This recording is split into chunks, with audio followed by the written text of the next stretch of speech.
What's your first reaction to Chris Eubank Jr.'s comments there at the press conference? Just a plonker. I mean, you know, I don't know if I'm seeing something that other people can't see. I listened to that and I just thought, this is a guy that continuously tries to play the victim. He's moaning about stuff that, one, didn't even happen, two, is within a contract that he signed up to. And, you know, I just felt like the mask slipping. I mean, the stuff about the ambulance was the wildest thing. And that will be retracted. I promise you that. The Robert Smith stuff, I'm listening to it going, this has just got fine written all over it. I mean, the accusations that Robert Smith allowed a set of gloves. They are gloves that are approved by the British Boxing Board of Control, that have been for years, that are used by dozens of fighters. And what you expect Robert Smith to not approve them because Chris Eubank's worried about a bit of horsehair in them, which everybody uses. You know, he was delayed to the stadium. I mean, can you imagine? He doesn't even know that in a situation with a paramedic and the board, there is a complete log of every single minute of what happens during that process, right?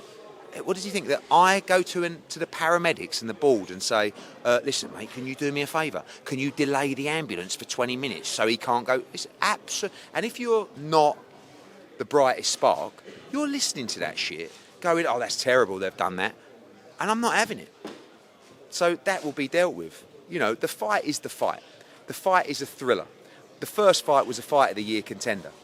And for me, you're going to get exactly the same next time, but we just need a little bit more smartness from Conor Benn. The heart's great, but don't be so reckless and wild when you can outbox this guy. And he's brought in Eubank, one of the best trainers in the world. What does that tell you? What do you make of that? Because he knows he's got to be better. If he's not better this time, he loses. And, you know, he's taking it seriously, and so he should. It's a real fight. Eddie, a pretty scathing attack to Robert Smith as well. I mean, what do you make of that? Listen, I'll tell you something now. The British Boxing Board of Control, for me, are one of the best commissions in the world. They have a horrendous job dealing with me, dealing with other promoters, dealing with their members. And Robert Smith is 1,000,000% fair every time and all about the best interest of boxing. What he has done up there is he's called Robert Smith a scumbag. He has said that they've basically tried to just like jeopardise his fight, allowed Conor Benn to use gloves that can... It's not up to Robert Smith about what he's got in his contract with Seller. It's up to Robert Smith to approve a set of gloves that are approved by the British Boxing Board of Control, which are those gloves. I mean, you know, we were stopped from coming in the stadium. I'm listening to it going, I can't actually believe what I'm hearing. And I liked it because not everyone will get it, but I believe a lot of people are listening to that. I mean, you know, I wanted to speak about specific things up there, and I hoped once I told him what I wanted to speak about, he would at least let me do that. He didn't have the decency to even let me do that. He ain't a nice kid, as far as I'm concerned. Could that lead to, I mean, of course. I mean, I'm not the bull, but you can't say things like that. You know, and it's not even about, no, I'm speaking my truth. It's lies. That's the difference. I don't care. If I really went up to a paramedic, right, and the British Boxing Board of Control and went, mate, I know you've got to take him to hospital, but hang on 20 minutes so they're late. For fuck's sake. I mean, unless you've got no brain, you might be listening to that going, I can't believe Eddie Hearn's done that. And that's why I gave him the opportunity to say it again. Because I couldn't believe what I was actually hearing. And he says, oh, what are you going to do, sue me? Yeah, abso-fucking-lutely. Because you ain't accusing me and my company of things like that. Because I haven't worked, and my dad hasn't worked his whole life with a reputation in the sport that, by the way, for some reason you seem to think doesn't exist. For you to make up lies about our company, and that will be dealt with. And you wanted to say some words about Ricky Hatton as well up there. I mean, just some words. I just wanted to look. Yeah. I just feel like everybody should be talking about Ricky Hatton. You know, Conor was up there today, you know, wearing the shirt. This is a guy that was so important to British boxing, but this was also a guy that was one of the great characters and personalities of our industry, right? And I believe that we should all be talking about how great Ricky Hatton was. He should be remembered forever. And ultimately, like I said, he was a guy that was built pre-social media. Imagine building that fan base from nothing. And how do you build that fan base? Because of the type of individual that you are. And there wasn't anyone that didn't feel sick to their stomachs on Sunday with the news. And I hope that he can be remembered forever. And may God bless Campbell and Matthew and the entire family, who can only imagine how they're feeling right now. So Eddie, what does it do to Conor Benn's career trajectory if he does lose again? Look, I mean, you never want back-to-back defeats. Obviously, we know the future is at 147. We've got Lewis Crocker here. You know, there's a shot at the world title. But losing is a disaster for Conor. Yeah, I can dress it up to you and say, it's up at middleweight, it doesn't really matter, now we go. But that's not what Conor Benn's about. You see a different Conor Benn in there today, because all he's focused on is the performance and the fight and getting the victory on November 15th. Ed, what do you know about Senior's whereabouts? One more, please. When you get an epic war like that, the rematch often is a little bit more dialed down historically. Do you think it will be more of a chess match? I think maybe for the first couple of rounds, but you know, Conor Benn's Conor Benn. But I want him just to be a little bit smarter. We can't, like Nigel said, he's just winging away. And the heart's great, the balls are great, but you can outbox this guy as well. You're going to have to stand and fight, because he's going to try and walk you down and be the bigger man. But just be a little bit smart with it as well. Ed, what do you know about Senior's whereabouts? Well, I mean, what? Why isn't he with Eubank Jr? What fucking hell am I supposed to know? You might have your ear to the ground, I don't know. Well, I mean, I've absolutely no idea. I mean, maybe when he came to the fight, there was a specific reason. And maybe that reason didn't exist today. What do you think the effect is of not having Senior in the corner then for the second fight? No, he probably will be. I'm sure Senior will be there for the second fight. Eddie, what your thoughts on Terence Crawford's win against Canelo and becoming a three-weight undisputed champion? I'm disappointed with myself, because I just thought that was what was going to happen the whole time. And then on Thursday and Friday, when I saw Canelo in the vest, I was like, nah. No, he's gonna pull it off here. And you know, it was an amazing performance by Terence Crawford. Yeah, I'm gutted for Canelo, but I'm actually pleased that Crawford is getting the opportunity to show how great he is, because his resume hasn't really allowed that. Don't get me wrong, he's got some good wins, but he could have beaten so many more of the elite guys from his era. And now that was a big win for him. I mean, he's 38 years old. And that, to do that at that stage was very, very impressive. Should Crawford retire? Sorry? Should Crawford retire?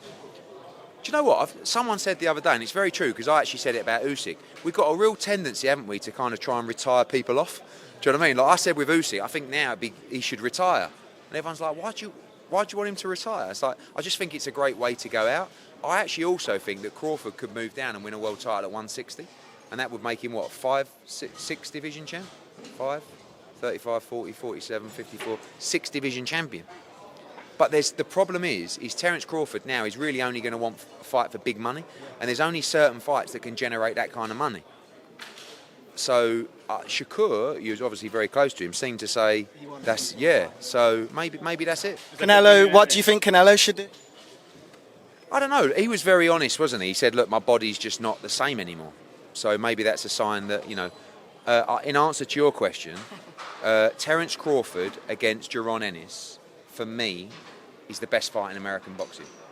But it needs to be a payday for Crawford that would get him interested, because Crawford knows how good Boots is. And I'm not saying that Crawford thinks he's going to lose to Boots, but he knows that is a real fight. But for me, Boots is the new Crawford. We've just got to go out and get the fights to show how great he is. What do you think of Dana's comments regarding him leading two of the biggest fights in boxing? And I've answered that on aerial. I mean, firstly, if you call him Mayweather-McGregor one of the biggest fights, I mean, I know it did a big gate and pay-per-view, but let's be honest, it was an exhibition. And Terence Crawford against Canelo Alvarez wasn't his fight. It was Turki Al-Sheikh's fight that he was invited to be the promoter for. Turki put the money up, he made it happen. But Dana's going to be a force. You know, all this stuff like Eddie v Dana. Oh, well, I've never said anything to disrespect Dana White. He's a tremendous promoter. They run an incredible business there. I just don't think he's going to be as good as me in boxing. Like if I went into MMA, I don't think I'd be as good as him. But that's just my beliefs and my confidence. But I invite that. And you're never going to hear me talk badly about him, because I like the guy. But I'm very excited by the challenge. And I think it's great that he's coming into boxing. Let's see if he's got the heart and the engine for it. Joe Paul and Tank doesn't seem to be happening. I saw that. I mean, I don't know. I mean, I worry about those fights involving Tank anyway, because how can you put the plans together for an event of that magnitude not knowing what's what? So, yeah, I've not spoken to Nikisa or heard from Jake Paul, but I just saw the reports earlier. Eddie, Shakur and Is it feasible with the win? How you doing, Gunman? I like your interviews. The baddest boxing channel in the UK. I like your style too. Loving the swag. Thank you. Is it feasible that one of these two could fight Terence Crawford? The winner of this fight could fight Terence I Crawford? saw Chris Eubank saying Eubank v Crawford in 2026. I don't want to be rude because Eubank beat Conor Benn. You know, it was out of his weight class. But at the moment, these guys are levels behind Terence Crawford. That's the reality. And I represent one of them. Yeah. Conor Benn can win world championships at welterweight. You're talking about a different kind of animal in Terence Crawford. Right? A guy whose IQ is just off the level. You've got to have the experience. And you've got to be really well schooled to compete with that guy. That's why I said I like the Boots fight. Because Boots is super well schooled. Like, that's a tremendous fight. But Conor's got a long way to go. You know, after this fight, we want to see him win a world championship at 147. Lewis Crocker's here, as I said, you know, that's a great fight to be made.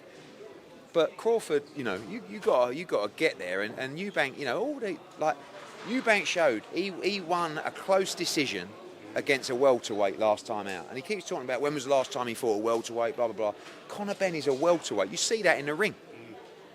But listen, everyone's in the game for different reasons. And Eubank, and no shame in it at all, is money.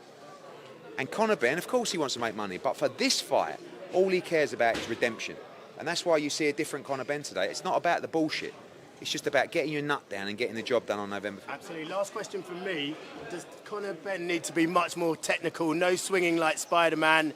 You know, needs to be a lot more, less wild. That's a bit harsh on Spider-Man, but, you know, I think that Conor Benn was wild last time. How can you not, like, you haven't boxed for a year and a half. You've had all this shit you've gone through in your life. You've got this bloke who's doing your nutting, and then you go out there in front of 70,000. Sometimes you're going to revert to type. That experience that he gained will be critical in this fight.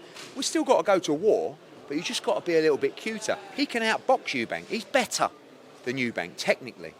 But, you know, he's got to go in there and be smart with it whilst mixing it up and having that war which will inevitably unfold. Eddie, could I just ask one more? Shakur and Tio are in deep talks. Are you involved in that fight? Shakur and Tio are in... You know, I mean, I believe there's some talks for Netflix. I mean, you know, we're exclusive with The Zone, and that's where you'll see all our boxing. And what's AJ doing? With Eubank's corner. Yeah, I mean, Conor said you can't polish a turd. I thought that was a bit harsh, but ultimately, you're not going to change Chris Eubank Jr. Like, what's Bomac going to do? I mean, like, Eubank's Eubank. He's a good, tough fighter, but you're just not going to see him switch it up. And I'm sure having Bomac in the corner will be an asset, but I don't think it's going to be the defining factor in this fight.